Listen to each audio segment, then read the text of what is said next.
Chapter 19. The blood rushed to my face, and I stopped abruptly. "Let us go back," I said. "Why?"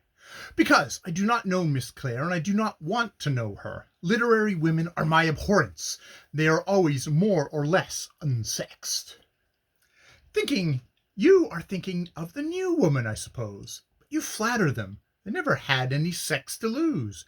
The self-degrading creatures who delineate their fictional heroines as wallowing in unchastity, and who write freely on subjects which men would hesitate to name, are unnatural hybrids of no sex.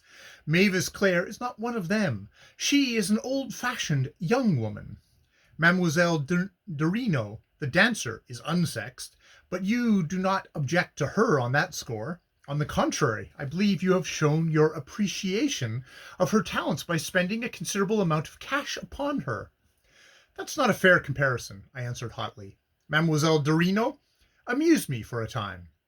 "And was not your rival in art," said Lucio, with a little malicious smile. "I see. Still, as far as the question of being unsexed goes, I, personally, consider that a woman who shows the power of her intellect is more to be respected than the woman who shows the power of her legs. But men always prefer the legs, just as they prefer the devil to the deity. All the same, I think, as we have time to spare, we may as well see this genius."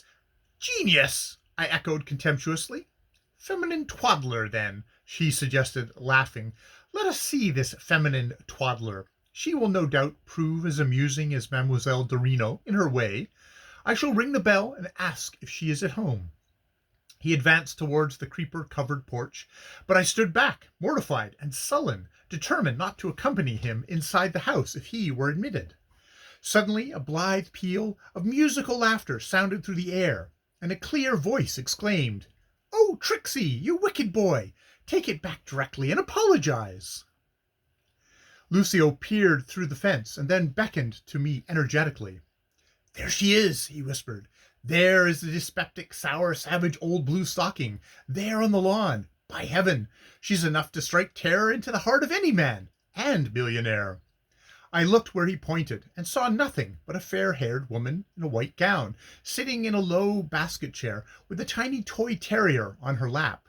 The terrier was jealously guarding a large square dog biscuit nearly as big as himself, and at a little distance off sat a magnificent rough-coated St. Bernard, wagging his feathery tail to and fro, with every sign of good humor and enjoyment. The position was evident at a glance. The small dog had taken his huge companion's biscuit from him, and had conveyed it to his mistress, a canine joke which seemed to be appreciated and understood by all the parties concerned. But as I watched the little group, I did not believe that she whom I saw was Mavis Clare. That small head was surely never made for wearing of deathless laurels, but rather for a garland of roses, sweet and perishable, twined by a lover's hand. No such slight feminine creature as the one I now looked upon could ever be capable of the intellectual grasp and power of Differences, the book I secretly admired and wondered at, but which I had anonymously striven to quash in its successful career. The writer of such a work, I imagine, must needs be of a more or less strong physique, with pronounced features and an impressive personality. This butterfly thing, playing with her dog, was no type of a blue stocking, and I said as much to Lucio. "That cannot be Miss Clare," I said. "More likely a visitor, or perhaps the companion secretary. The novelist must be very different in appearance to that frivolous young person in white whose dress is distinctly Parisian, and who seems to have nothing whatever to do but amuse herself." "Tricksy," said the clear voice again, "take back that biscuit and apologize." The tiny terrier looked round with an innocent abstracted air, as if in the earnestness of his own thoughts he had not quite caught the meaning of the sentence. "Tricksy," and the word became more imperative, "take it back and apologize." With a comical expression of resignation to circumstances, Tricksy seized the large biscuit, and holding it in his teeth with gingerly care, jumped from his mistress's knee, and trotted briskly up to the St. Bernard, who was still wagging his tail and smiling as visible as dogs can often can smile, restored his stolen goods with three short yapping barks, as much as to say, "There, take it." The St. Bernard rose in all his majestic bulk and sniffed at it, then sniffed his small friend, apparently in dignified doubt as to which was terrier and which was biscuit. Then, lying down again, he gave himself up to the pleasure of munching his meal, the while Trixie, with wild barks of delight, performed a sort of mad war dance round and around him by way of entertainment. This piece of dog comedy was still going on when Lucio turned away from his point of observation at the fence, and, going up to the gate, rang the bell. A neat maidservant answered the summons. "Is Miss Clare at home?" he asked. "Yes, sir, but I'm not sure whether she will receive you," the maid replied, "unless you have an appointment." "We have no appointment," said Lucio, "but if you will take these cards—" Here he turned to me. "Geoffrey, give me one of yours." I complied, somewhat reluctantly. "If you will take these cards," he resumed, "to Miss Clare, it is just possible she may be kind enough to see us. If not, it will be our loss." He spoke so gently and with such an ingratiating manner that I could see the servant was at once prepossessed in his favour. "Step in, sir, if you please," she said, smiling, and opening the gate.